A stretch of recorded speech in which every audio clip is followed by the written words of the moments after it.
nafsning istaklariga kishanlangan odam qanday qilib Alloh tomoniga safar qilsin dedilar. Keyin bu qanday qilib Alloh tomoniga safar qilamiz desa, g'aflatdan uyg'oqlikka o'tasiz. Nafsni nasibalarini qo'yib Allohning haqlarini o'tashga o'tasiz. Mana shu safar shu. Shuning uchun al-muhajir man hajara ma nahallohu anhu deganlar. Muhojir kim deganda Alloh man qilgan narsalardan hijrat qilgan kishidir. Mana shu narsa Alloh tomoniga safar bo'ladi. Shayx Zarruq aytgan ekanlarki, arining yara tanani chaqqandagi chaqishidan ko'ra chaqishi, ya'ni shahvatlarni qalbni chaqishidan ko'ra osonroq degan ekan. Ya'ni shahvatlar qalbni qanaqangi yara qilib chaqib rasvo qiladi. Arinikidan battar degan ekan. Ari badanni chaqsa qanaqangi dard qiladi, dard yetkazadi. Qalbni shahvat undan battar holatga olib tushadi degan ekan. Shuning uchun tasavvuf haqiqatan nima? Antakuna ma'allohi bila aloqa. Boshqaga bog'lanmasdan faqat Alloh bilan birga bo'lishing degan ekanlar. Qalbida aloqa, boshqani aloqasi bo'lgan odam malakut, ya'ni Alloh taoloni jonibiga kira olmaydi. Hazrat shuni tarjima qilib sharhlagandan keyin shunday aytdilar: o'zimga ham ilgari ma'lum bo'lmagan ba'zi ma'nolar ma'lum bo'ldi degan. Ya'ni yangi bir ma'rifatlarni his qilgan ekanlarda. Endi aytyaptilarki, o'tgan safargi gapdan nima deyurlar? Qanday qilib Alloh tomoniga safarga chiqsin bir odamki nafs istaklari bilan bog'lanib qolgan bo'lsa, bog'langan odam yura olmaydi, qadam bosa olmaydi. Endi nafsning istaklarini tark qilsa, keyin Alloh tomoniga qadam bosa oladi. Yo'inki deb ikkinchi savol beryaptilar, bu inkoriy savol yana. Alloh subhanahu va taoloning huzuriga qanday kirishga umid qilsinki, u o'zi g'aflat janobatidan poklanmagan bo'lsa hali. Inson namozga kirishdan oldin poklanmasa namozga kirishi mumkin emas, junub bo'lgan odam. Endi tanamiz junub bo'lgan bo'lsa, namozga kirishimiz mumkin emas poklanmaguncha. Shunga o'xshatyapti. Qalbimiz ham Allohdan uzilgan paytda g'aflatda, go'yoki g'aflat janobatiga botgan bo'ladi. O'sha janobatdan poklamay turib, qalb Allohning dargohiga kira olmaydi. Alloh taoloning dargohiga kirish degani u arshga ko'tarilish degani emas. Alloh taologa bog'lanish degani, qalb Allohning hozirligini his qilishi degani. Bu yerda Shayx al-Akbarda ajoyib baytini keltiribdi. Nima deydi u kishi? Aytadiki, agar sir egasi bo'lsang, g'ayb suvi bilan tahorat ol. G'ayb suvi bilan tahorat ol. Tahorat ololmasang, g'ayb suvi bilan, tuproq bilan yoki tosh bilan tayammum qil. O'zing oldiga chiqib olgan odaming bor edi, o'shani imom qil. Asrni avvalida fajrni o'qigin. Asrni paytida bomdodni o'qigin. Mana shu Allohni tanigan oriflarning namozi shu. Agar shulardan bo'lsang, o'sha oriflardan bo'lsang, dengizni quruqlikka sochgin debdi. Endi bu hammasi ramzda. Bu kishi endi shuni bayon qilyaptilar. Ahli muhabbatni tahorati nima bo'lsa desa, fikrlaysiz. Allohning ne'matlarini, oyatlarini fikrlaysiz. Ahli xizmatni tahorati nima bilan qalbini poklaydi? Mujohada bilan, ibodat qilish bilan ko'p. Masalan, namoz o'qiydi, roza tutadi, zikr qiladi. Shu bilan ahli xizmat qalbni poklaydi. Shuningdek, zohiriy ibodat bilan maxfiy ibodat ham qiladi. Zuhud, sabr, vara, rozilik, taslim kabi. Mana shu ahli tasavvuflarning, ahli zohirlarining yo'li shu. Ahli zohir tasavvufda ham tasavvuf o'zi botiniy amallar. Lekin u ham o'zi ikki tabaqa, ya'ni omma uchun ko'pchilik qila oladigan bor, xoslar qila oladigan qismi bor. Ko'pchilik qila oladigan shu. Namoz, roza, zakotni, sadaqalarni qilasiz va xavf va rajo, zikr, tilovat mana shu narsalar bilan band bo'ladi. Bu ahli tasavvufning zohiriylarini fikr emas, yo'li. Ammo ahli botillariniki bo'lsa, bu yana ham bulardan bosib o'tgandan keyin bo'ladi u ahli botinniki. Ahli botinniki Allohning mukavvin, yaratuvchini ko'rib, yaralmishlarda hammasidan uzilib qoladi. Yaralmishni ko'rib,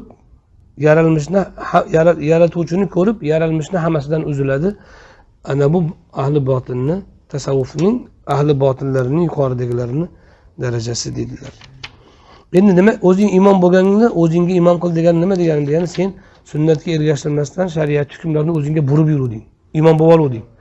Endi shariatni o'zingga imom qil. o'zingga ergashayotganding, yo'l istaysan bir shariatda, sunnatda bir narsani o'qisang, yo'l istaysan, boshqa uchun ko'rasan kitobni.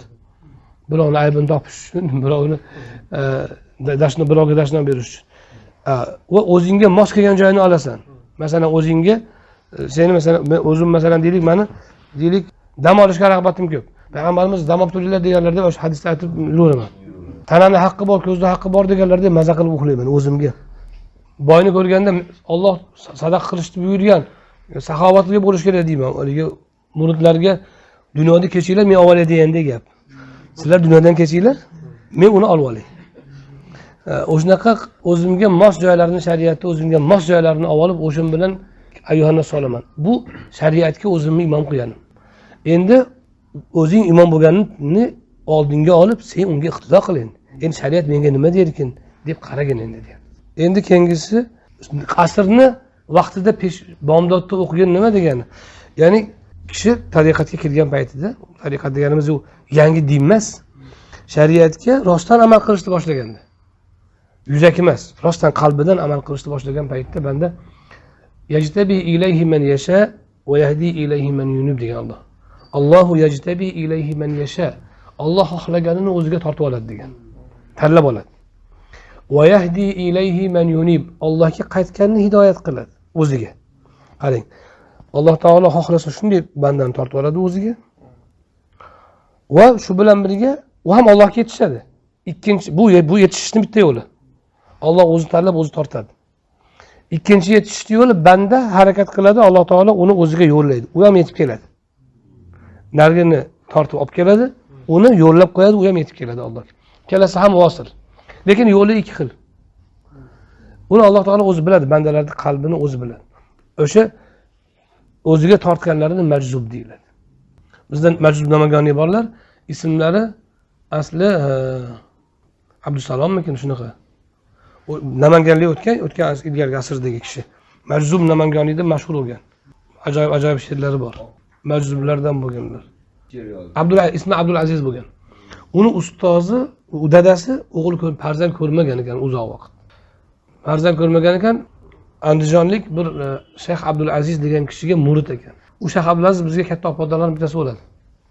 Biz o'sha avloddan eshitganmiz bu gapni. Ajdoddan eshitganmiz. O'sha Abdulazizni oldiga kelib, tahsil bir duo qiling. Menga ham Alloh farzand bersin deganda, Shayx Abdulaziz muroqaba qilib o'tirgan ekanlar. Duo qilib anchadir. Keyin duodan qo'llarini tushirgandan keyin Alloh senga o'g'il beradi degan ekan. Meni ismimni qo'yasan. Xoslardan bo'ladi degan ekan.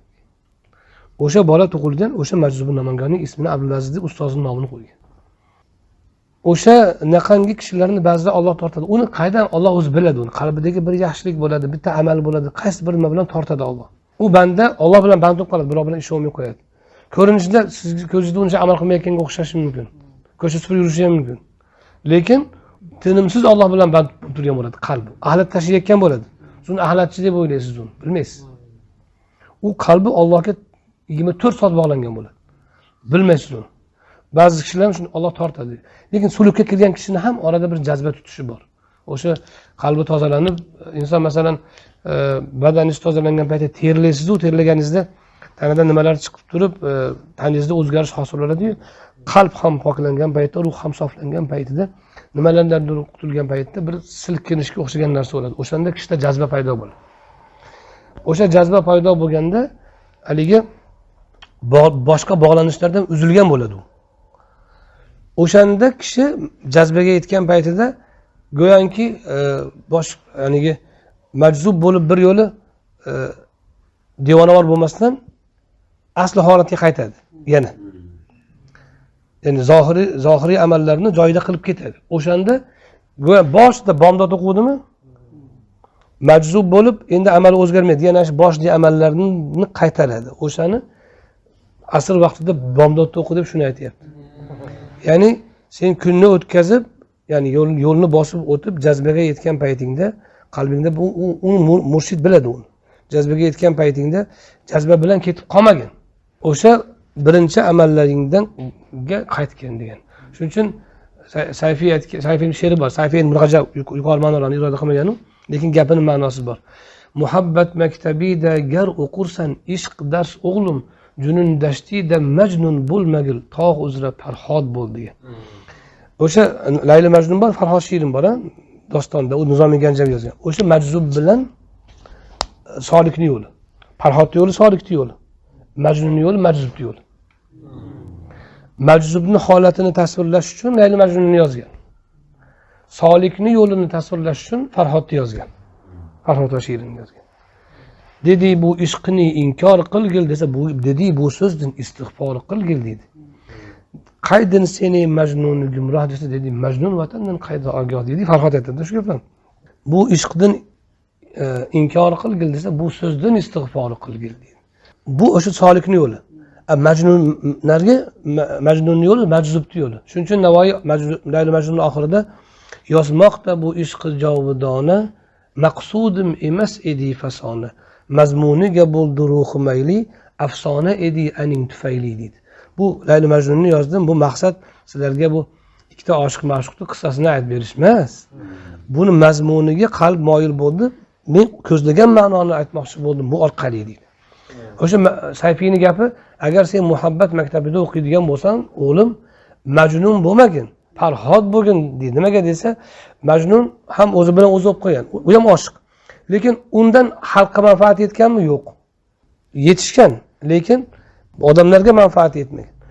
Farhod bo'lsa, Farhodga Shirin shaharga anhor olib kelib bersang, keyin tegaman degan. Shunda tog'ni o'yib xalqqa anhor qazib bergan Farhod. Qazigan paytida o'shida Shirinni topgan. Ya'ni bu odamlarga xizmat qilib manfaat yetkazgan ishqingning yo'lida, ishqni o'zi bilan qolmagan. Ishqingdan odamlarga ham foyda yetsin degan Sayfiyning gapi. Lekin bu Alloh tanlaydi, uni siz tanlamaysiz uni. Majzubni Alloh tanlaydi, solikni Alloh o'zi yo'llaydi. Uni siz bilan biz yo'llamaymiz. Lekin har qanaqa solikda jazba holati bo'ladi. O jazba holatiga yetganingda majzub bo'lib qolmagin, solikligini tutib qolgin demoqchi bo'lib, asr vaqtida bomdodda o'qigan deb aytgan. Shuning uchun bidayatu muntahal kamal mabda'u sharo'i'. Kamolotni cho'qqisi shariatni to'la tatbiq qilish. O'zi haqiqat shu. Imom Rabboniy aytganlar, sayr sulukdan keyin oxirgi xulosam shuki, shariat badanni amal shariatga bo'ysundirish. Bo'ysundirishga harakat qilish tariqat. Bo'ysunish, badan bo'ysunib, qalb shunga taskin topsa haqiqat deganlar. Masalan, sizga Allohni unutma deydi. Siz ora-orada esga tushib la ilaha illalloh deb qo'yasiz. Bu o'sha ora-orada tushayotgani tariqat. Zikr qilayotganingiz shariat. Ora-orada esingizga tushganda o'zingizni urintirayotganingiz zikr qilishga tariqat. Endi qalb o'zi unutmaydigan bo'lib qolsa haqiqat bo'ladi. Falon gunohni qilma deydi, gunohdan o'zingizni tiyasiz. Qarama deydi, o'zingizni ko'zingizni tiyasiz, bunaqa qilib ko'zingizni tiyasiz. Yoki yema deydi, yemaysiz. O'sha yemayotganingiz, badaningizni, jismingizni shariatga bo'ysundirayotganingiz shariat. Endi shu bo'ysundirish uchun chora qilyapsiz. Masalan, ko'zingizni yumib olyapsiz, o'zingizni olib qochyapsiz, telefonni o'chirib qo'yapsiz, ovqatdan o'zingizni uzoq tutyapsiz. Shubhali joydan, to'g'rimi? Bu tariqat. O'sha shariatga amal qilish uchun tutayotgan yo'lingiz tariqat. Endi shu avtomat amal qiladigan bo'lib qolsangiz, qalbingizdan taskin topib, gunoh sizga o'ziga jalb qilolmasa, u haqiqat bo'ladi. Shariat sizning vujudingizda to'la tatbiq bo'lgan bo'ladi. Shu haqiqat bo'ladi. Imom Rabboniy shunday deb alohida ta'kidlab bitta bob ochib maktubda aytganlar.